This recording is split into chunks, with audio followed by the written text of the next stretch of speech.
It had been some hours since Gibbs had packed up for the day and had returned to the farm where he worked. The encounter with the small human still playing in his mind. The farm was not well off, but it was steady work, and it earned him a meagre bonus if he sold all the produce he was allotted for the day. Usually, the first things to sell out were the actual foodstuffs to the poorer populace on the outskirts of Talvi.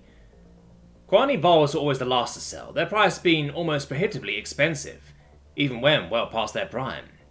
The disciples of Ploquin, a Midpot's religion that around 5% of his native people followed, had to do rigorous preparation with them before they could be used for their religious purposes, due to their toxic nature.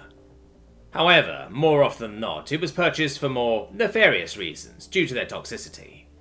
Gibbs was not sure how it was done, but he knew it needed even further preparation by an actual chemist with extremely specialized equipment, which used to make either a poison that was easily detected, or a narcotic which was highly addictive. Gibbs knew that because of the specific equipment involved, those that followed the way of Ploquin kept to the old ways of preparation, akin to the ancient apothecaries of ages past, to prove that it was for their religion. He only knew all of this because the owner of the vertical farm he worked at was part of the disciples, which allowed the farm to sell the Canary bowls with extreme regulations. Locking up the old, beat-up hover truck in the garage, he began to walk to the main office to turn in the earnings of the day, and to ask about the bonus for having no inventory left over, not even the expensive Canary bulbs. "Hey, Miff," he said to the female Midbox receptionist, the adolescent daughter of his boss. "I sold out today. Been a few months since that happened." "You did?"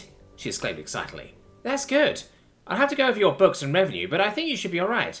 Dad actually likes you for whatever reason." "Yeah. Oh, I met the strangest little alien today. A human, actually. It bought a Canary bulb, ate the whole thing raw, stalk and all. It said it wanted another, but you know the law. Really, I'm surprised it didn't die on the spot or have a seizure." Miv let out a small gasp at the news. The fist-sized bulbs are highly toxic if ingested raw, usually resulting in death for the majority of all known species of the galaxy. "Maybe they're immune to it," she suggested. I think it was a she. The female humans have those chest protrusions, right? Anyway, she said it was the best thing she ate that day. So I suppose you're right, they must have some very strange and toxic produce on their planet. Anyway, she said she wanted more, so I told her I couldn't sell her anymore, legally speaking. So she asked about off the books and offered to do prosthetic tune-ups for them. She showed me her credentials, certified by humans and the GTC. I'm no expert on documents, but the whole thing seemed too good to be true, so I told her I'd talk to people and have her come back to my store in 4 rotations.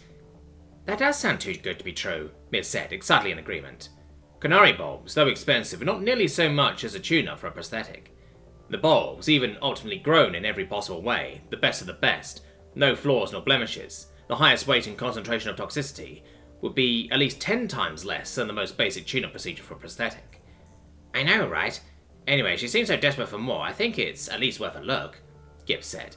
"You know I'm really good at understanding beings." Miv nodded. Yeah, you are. That's why I don't play skill games of risk against you. Alright, I'll let Gops know. Do you remember, her name?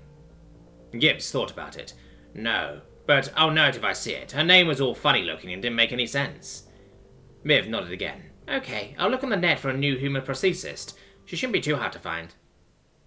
Gibbs nodded again, finally handing over the truck key chip. I almost forgot. Here's the key chip to the truck. Thanks, Miv said. I'll talk to Father about this human, okay?